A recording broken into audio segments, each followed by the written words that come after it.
qui se trouvait dans le livre des Proverbes. Mais quand on dit pépites, on pense aux pépites d'or ou quelque chose comme ça. Mais là, on creuse, on est obligé de descendre dans le noir et dans les profondeurs de la terre, alors que pour une fois, on a du soleil.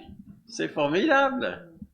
Et donc, il y a la beauté de tout autour de nous et j'ai décidé de changer un peu l'image là de ces pépites pour parler des fleurs qui sont dans ce beau jardin de la parole de Dieu, notamment le livre des proverbes, des fleurs qui annoncent pour nous des paroles de sagesse pour avoir une vie qui est pleinement épanouie, réussie et qui plaît à Dieu.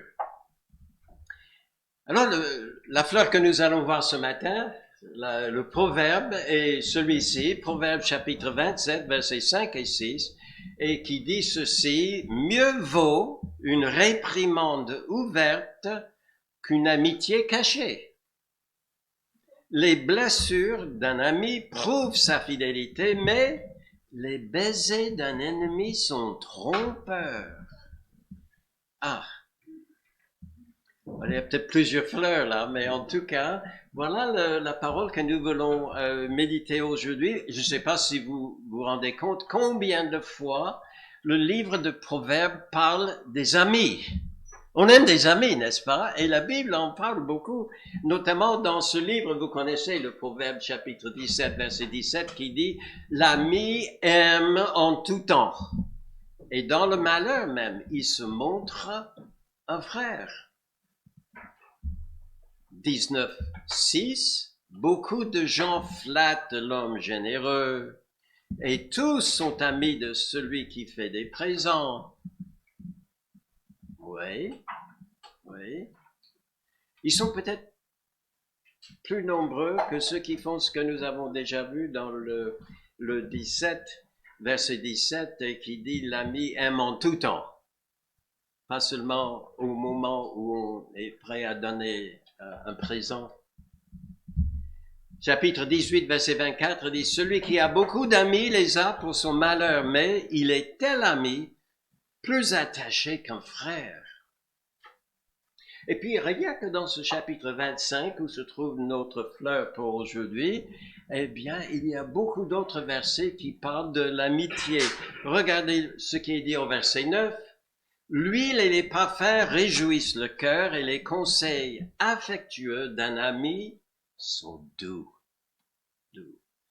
L'amitié est ici comparée à un beau parfum. Et puis le verset 10 continue en disant « N'abandonne pas ton ami, ni l'ami de ton père, et n'entre pas dans la maison de ton frère au jour de la détresse. » Ça signifie qu'il ne faut pas attendre qu'on est dans la détresse pour aller vers quelqu'un pour chercher son secours. Mieux vaut un voisin proche qu'un frère éloigné. Et puis si on bénit son prochain, alors le mot prochain, enfin le mot qui est traduit dans beaucoup de vos versions probablement comme prochain est exactement le même mot qui était traduit dans ces autres versets par ami. Donc, si on bénit son prochain ou son ami à haute voix et de grand matin, cela est envisagé comme une malédiction. C'est le même. Qu'est-ce qu'il cherche? Comme le fer aiguise le fer, ainsi un homme excite la colère d'un homme prochain ou ami. Oui. Et ça, c'est bien. Et on le verra dans le verset qui nous sert de fleur ce matin, que des fois, on a besoin d'être comme le fer qui aiguise le fer. Et c'est un travail qui n'est pas toujours facile. Oui, il y a beaucoup de versets dans les proverbes, mais pas seulement là où on voit l'amitié. Nous pensons à Job, par exemple, qui avait des expériences un peu compliquées avec ses amis. Vous vous souvenez, à un moment donné, dans leurs échanges, eh bien, il a dit, vous êtes des misérables consolateurs. Pourquoi a-t-il dit ça? C'est parce que comme il témoigne, ceux que j'avais pour confidents m'ont en horreur. Ceux que j'aimais se sont tournés contre moi. Si bien que il estimait que celui qui souffre a droit à la compassion de son ami, même quand il abandonnerait la crainte du Tout-Puissant, qui n'était pas son cas. Il n'avait pas abandonné l'Éternel. D'ailleurs, il est resté fidèle malgré tout, jusqu'au bout. Mais il a dit, ouais, quand on a un ami, cet ami doit être là pour nous. David avait aussi des moments où les amis n'étaient pas peut-être à ce qu'il attendait. Dans le chapitre 38 des psaumes, il décrit une période dans sa vie où il ressent que le Seigneur est en train de le châtier à cause de ce qu'il appelle dans ce chapitre ses iniquités. Et que faisaient ses amis en ce temps-là? Eh bien, il dit, mes amis et mes connaissances s'éloignent de ma plaie et mes proches se tiennent à l'écart.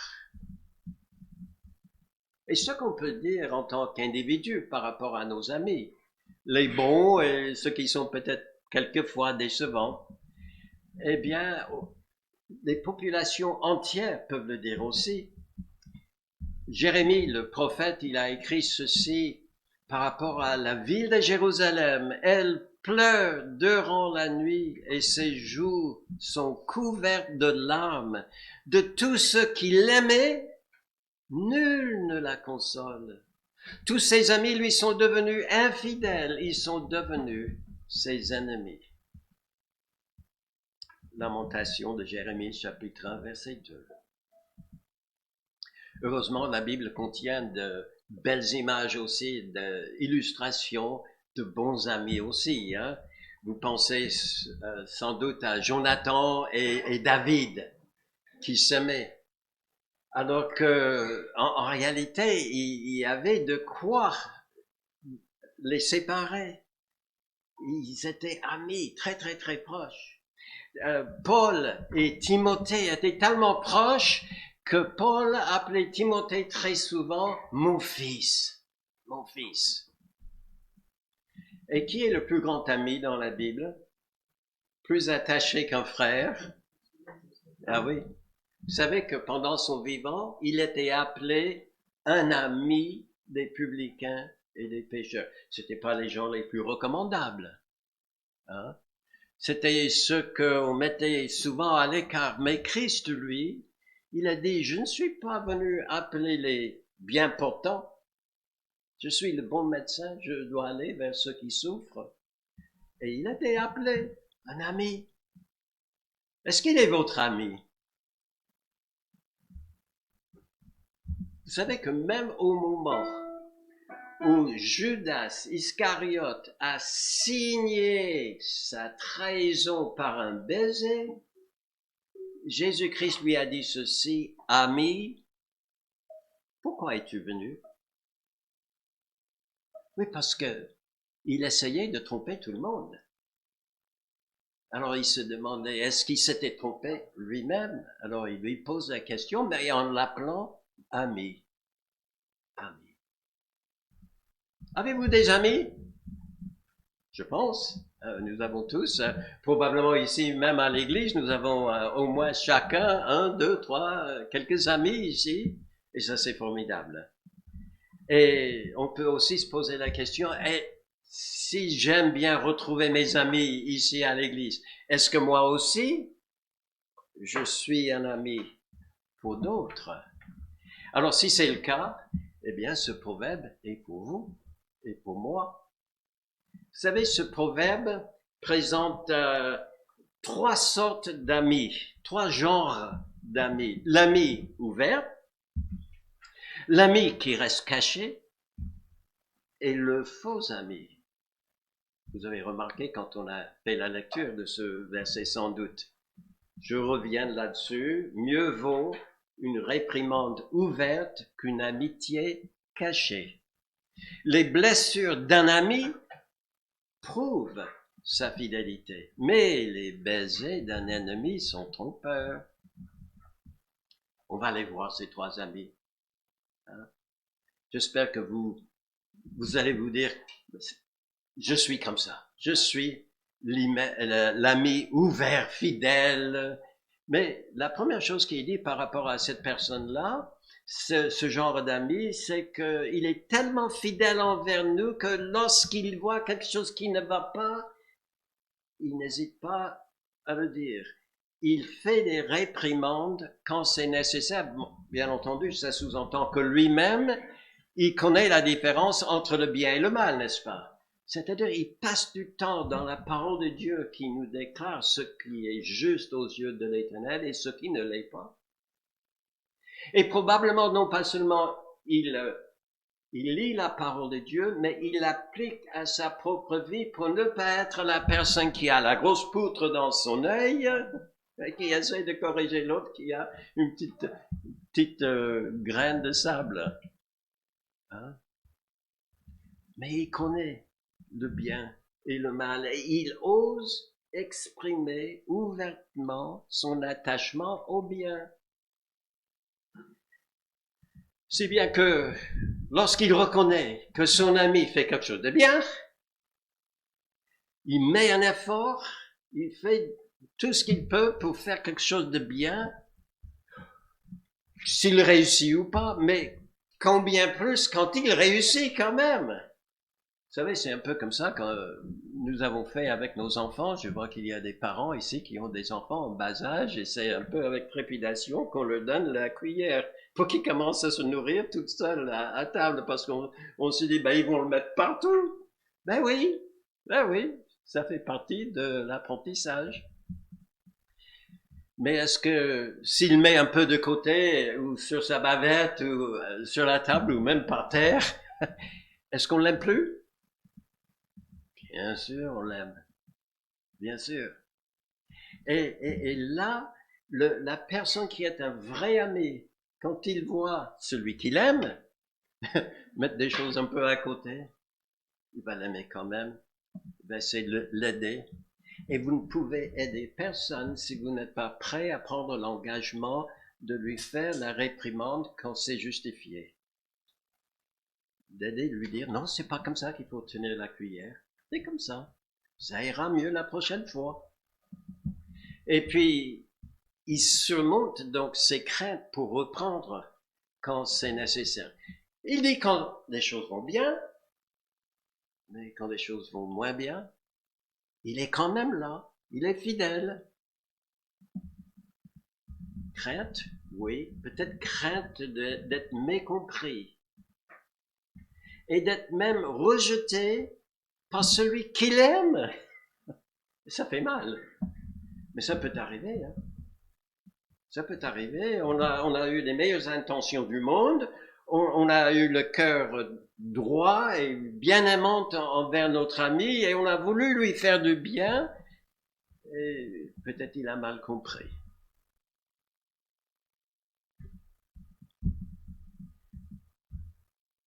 Mais vous savez, la personne qui est un ami, il se préoccupe pas de lui-même, du mal qu'il peut ressentir si jamais l'autre ne comprend pas du prime abord.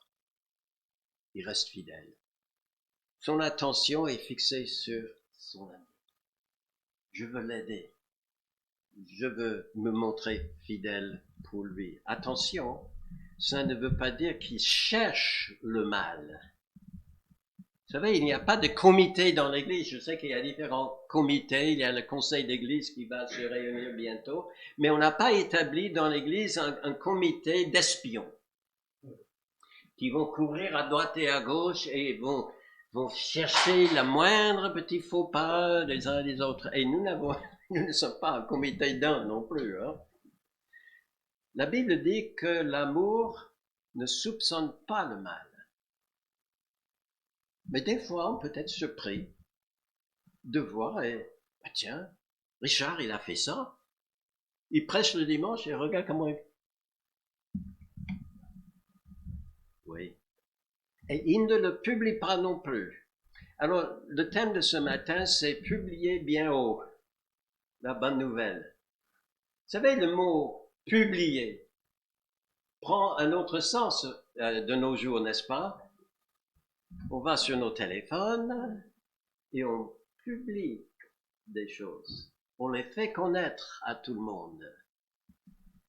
Mais lorsque nous voyons qu'un frère, une sœur en Christ a fait un faux pas, nous ne le publions pas.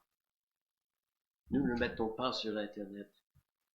Nous ne courons pas tout de suite, même à tous les autres frères et sœurs dans l'Église, pour en parler. Nous allons vers lui. La Bible dit que l'amour couvre une multitude de péchés. Donc, il y a des exemples de cela, des personnes qui ont pris le courage, parce qu'il faut du courage quelquefois. C'est la chose que souvent on aime le moins faire, d'aller avec une petite réprimande à quelqu'un. C'est très compliqué, mais Jésus a réprimandé Pierre, n'est-ce pas? Et là, quand il a dit à Pierre, arrière de moi, Satan, ouh là là, c'était fort, n'est-ce pas?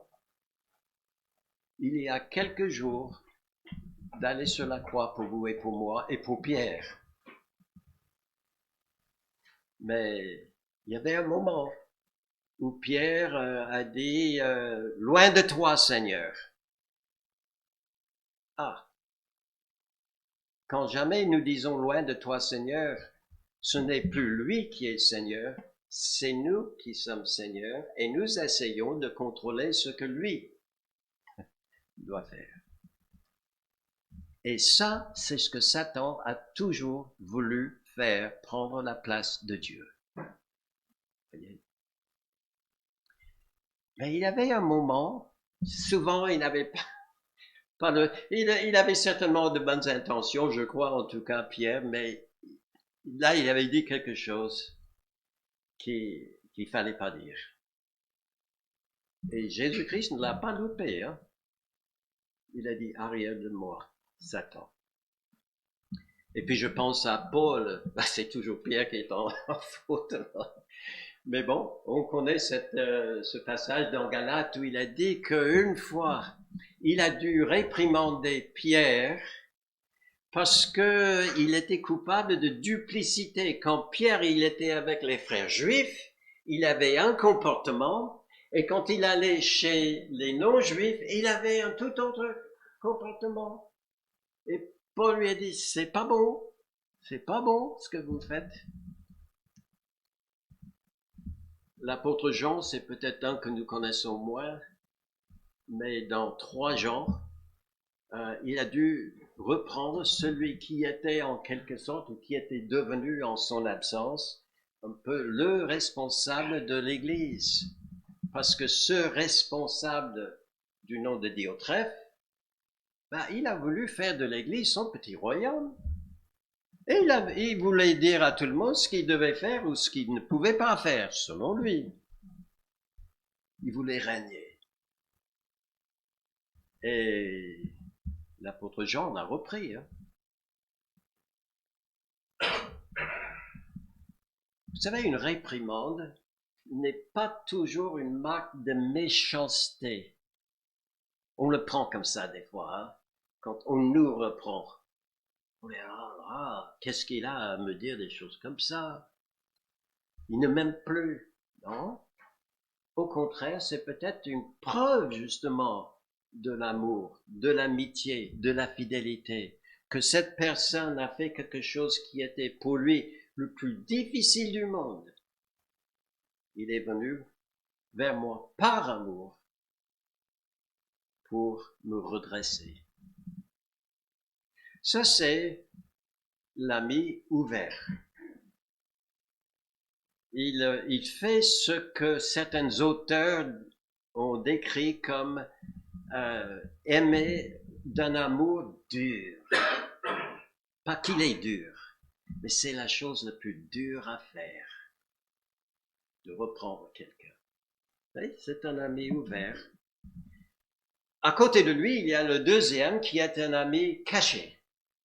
Alors lui, il reste un peu en secret, à l'ombre, il se manifeste pas, il reste silencieux. C'est vrai, il fait rien de mal.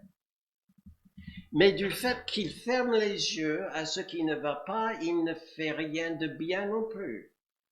Il n'aide pas son prochain.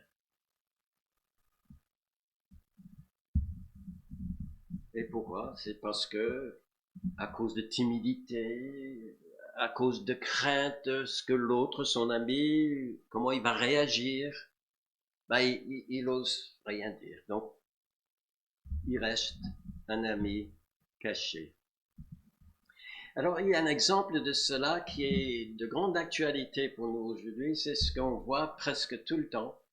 Je sais qu'il y a au moins une fois par semaine, il y a une histoire d'harcèlement scolaire. Et quand je dis scolaire, ça peut être n'importe où. Hein. Ça peut arriver aussi dans nos boîtes où nous travaillons, etc., qu'il y a l'un qui, ah, t'as vu l'autre, qu'est-ce qu'il est, qu'est-ce qu'elle est moche, qu'est-ce qu'elle est grosse, qu'est-ce qu'elle est, ou lui, il est comme ceci, il est comme ça. J'ai, je suis pas fan. D'ailleurs, j'ai jamais vu, vous m'excuserez peut-être, peut-être c'est votre émission préférée, Danse avec les stars. J'ai jamais vu. Mais hier, il y avait un petit reportage sur, je suppose que c'est quelqu'un qui a été un des derniers, ou peut-être le gagnant. C'était un homme assez corpulent.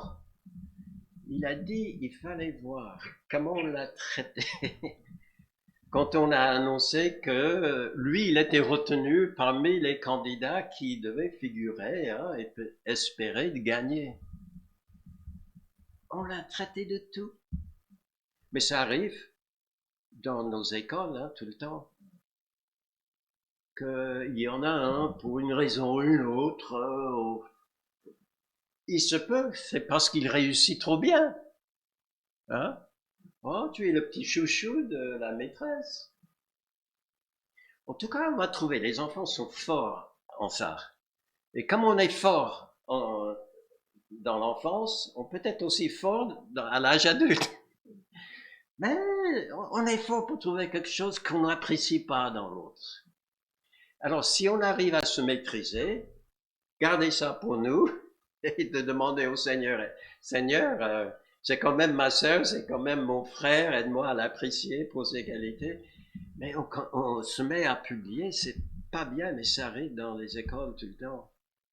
Vous savez ce qui est marrant, enfin c'est pas du tout marrant, ce qui est curieux dans ces histoires de harcèlement scolaire, c'est que souvent il y a une personne ou peut-être une toute petite bande de tourmenteurs qui sont derrière. Et tous les autres dans la classe sont au courant. Hein?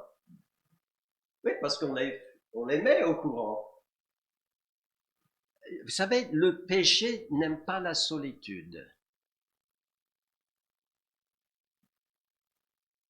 Si on a un péché quelconque dans notre vie, on aime pouvoir dire, mais tout le monde le fait. Ou quand on a quelque chose qu'on n'apprécie pas chez quelqu'un et on se met à le publier, c'est aussi pour attirer plus de monde dans notre groupe. Mais j'ai souvent constaté qu'une fois que le pauvre qui était le souffre-douleur de la classe était finalement victime, véritablement victime, non pas seulement il y en a qui se suicident, hein, mais il y en a qui sont attaqués physiquement, ils se retrouvent à l'hôpital, excusez-moi, si ce n'est pas à la morgue. Et ces derniers temps, on a eu des histoires comme ça. Mais qu'est-ce qu'on attend? C'est là où bon, tous les médias vont aller avec le micro, vont essayer de trouver des copains, des copines, etc. Et qu'est-ce qu'on va attendre? Oh, c'était un jeune formidable. On n'aura que de bonnes choses à dire à son égard. Tant mieux. Mais pourquoi on n'a pas levé la voix? Pourquoi on est resté l'ami caché jusque-là? C'est très actuel, hein? ce genre d'amitié ne profite à personne, surtout pas à la victime. Encore moins à nous qui avons... On n'a pas été des tourmenteurs, non. On a tout simplement rien dit. Et là, on perd des amis aussi. Hein. Un ami caché. Un ami caché. C'est vrai que c'est pas toujours facile de prendre position pour ce qui est droit et bon et juste dans le monde et applaudir quand quelqu'un fait du bien, aller en secret peut-être auprès de lui pour le redresser quand il le faut aussi, mais c'est bien mieux qu'un ami caché et c'est encore mieux que le faux ami. Hein. Vous vous souvenez du mot qui est employé pour ce faux ami dans le Proverbe chapitre 27, appelé son ennemi. Hein? Les baisers d'un ennemi sont trompeurs. Ah oui, il y en a qui aiment bien prétendre, mettre un beau visage, surtout, et faire croire que tout va bien, et puis sourire grandement aux autres, et donner même des bisous. Mais si ce n'est pas sincère, je ne sais pas si vous avez jamais vu ce film. On peut penser à bien d'autres illustrations. C'est un film qui date maintenant, mais j'étais content de le retrouver sur Internet. Vous pouvez le retrouver sur Dieu TV. Je n'ai pas cherché comme ça, mais j'ai juste mis le titre du film, Enfant de la paix. Enfant de la paix, vous voyez, dans la barre de recherche, et vous mettez film, Enfant de la paix. Et vous pouvez regarder ça, c'est pas long. Mais ça raconte l'histoire d'un couple de missionnaires que Dieu a appelé à travailler dans la Papouasie-Nouvelle-Guinée. Je n'arrive pas à dire ça très bien. En tout cas, dans les îles. Et de travailler parmi les peuples qui n'avaient presque aucun contact avec le monde extérieur et donc forcément aucune connaissance de ce que nous avons chanté ce matin de Jésus-Christ, publié bien haut. Et ce couple a dit, quand il a pris connaissance qu'il y avait des tribus comme ça, ils se sont dit, nous allons y aller pour publier bien haut la bonne nouvelle. Mais qu'est-ce qu'ils ont découvert quand ils sont arrivés parmi ces indigènes? Eh bien, ils ont découvert que souvent, il y avait de l'animosité, mais de forte animosité entre des tribus. Hein? Et que souvent, il y avait des guerres. C'était aussi des cannibales. Alors, la petite histoire qu'il raconte pour illustrer ça dans le début du film, c'est d'un certain homme de la tribu dans laquelle ils essayaient de s'installer, qui était un peu la victime d'une autre tribu. Oh, on a voulu le faire croire qu'il était leur ami. On l'a traité de tout ce qu'on peut imaginer. Au début, il était très sceptique, hein. Mais à force, des semaines, des mois, il était toujours bien reçu. On le reçoit dans la hutte des hommes pour un grand festin en son honneur. Et tout le monde mange et trinque à son honneur.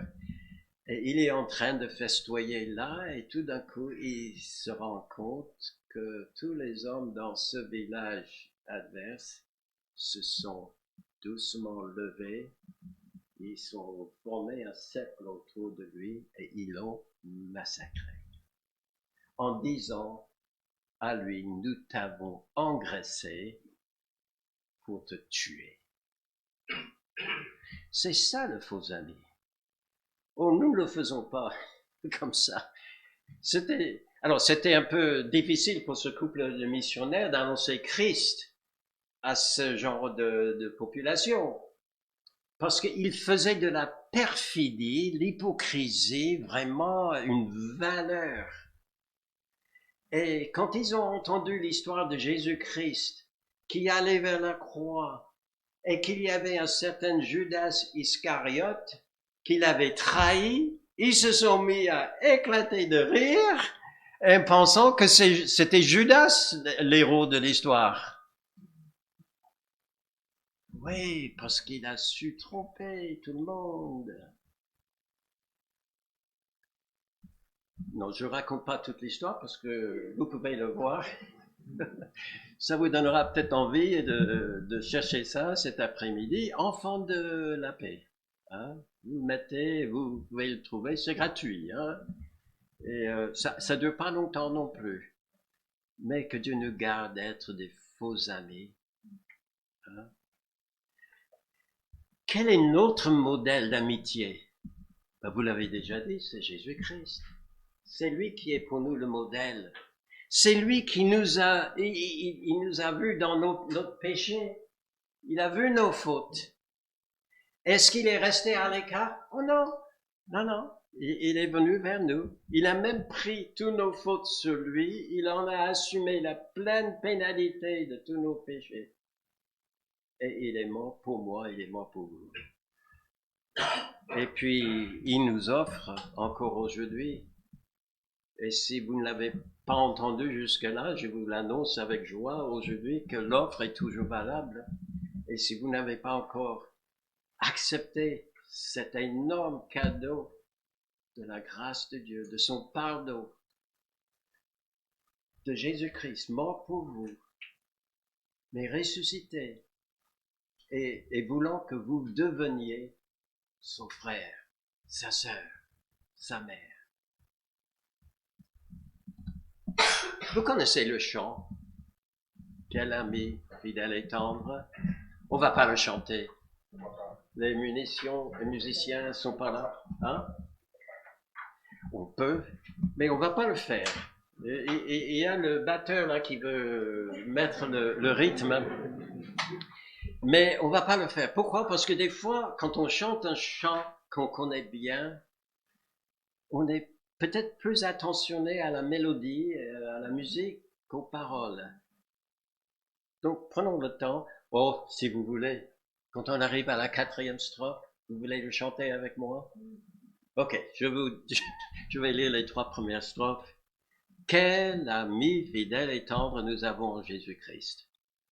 Toujours prêt à nous entendre, à répondre à notre cri. Il connaît nos défaillances, nos chutes de chaque jour. Sévère en ses exigences, il est riche en son amour.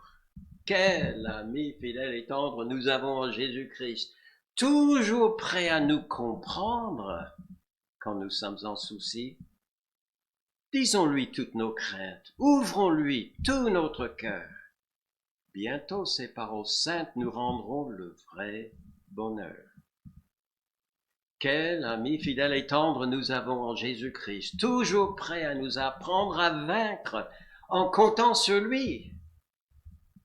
S'il nous voit vrais et sincères à chercher la sainteté, il écoute nos prières et nous met en liberté.